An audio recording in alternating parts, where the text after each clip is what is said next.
અમદાવાદના જોહાપુરા ફતેવાડી વિસ્તારમાં જાવેદ ઠાકરે પર થયેલા ફાયરિંગ કેસમાં પોલીસ તપાસ હવે નિર્ણાયક તબક્કામાં પહોંચી છે. કેસમાં ઝડપાયેલા 2 આરોપીઓને આજે ઘટના સ્થળે લઈ જઈ ક્રાઇમ સીનનું રિકન્સ્ટ્રક્શન કરાવવામાં આવ્યું. આરોપીઓએ પોલીસને ફાયરિંગ કેવી રીતે કર્યું, કયા માર્ગે ફરાર થયા અને સમગ્ર ઘટનાક્રમની માહિતી આપી.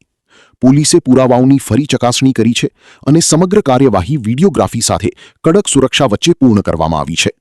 હવે તપાસમાં નવા પુરાવા અને અન્ય સંડોવાયેલા લોકો અંગે પણ મહત્વના ખુલાસા થવાની શક્યતા છે.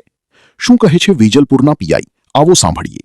3:30 વાગ્યાની આજુબાજુમાં જાવેદ ઠાકરે તેના ઓફિસ પાસે બેઠો હતો દુકાનમાં. ત્યારે આ સામેનો આરોપી બાબુ ઉર્ફે કાલિયા તેની ઉપર દેશી તમંચાથી ફાયરિંગ કરેલું હતું અને આ ફાયરિંગમાં અદાવત એવી હતી કે અગાઉ પણ આ બંને વચ્ચે મનદુખ થયેલું હતું અને અગાઉ જે એમની પત્ની છે એમને જાવેદ સાથે પહેલાં નિકાહ થયા હતા. ત્યારબાદ હવે એમની સાથે નિકાહ થયા અને અગાઉ જાવેદે એમના વિશે ગાળો બોલી હતી અને એક વિડીયો વાયરલ કર્યો, જેની અદાવત રાખી અને આ બંને આરોપીઓ અને આ સિવાયના એક હજી શહેજાદ ખાન બાકી છે પઠાણ આરોપી તરીકે, એને પકડવાનું બાકી હોય અને એની અદાવત રાખી અને કાલ રાતે ફાયરિંગ કરવામાં આવ્યું.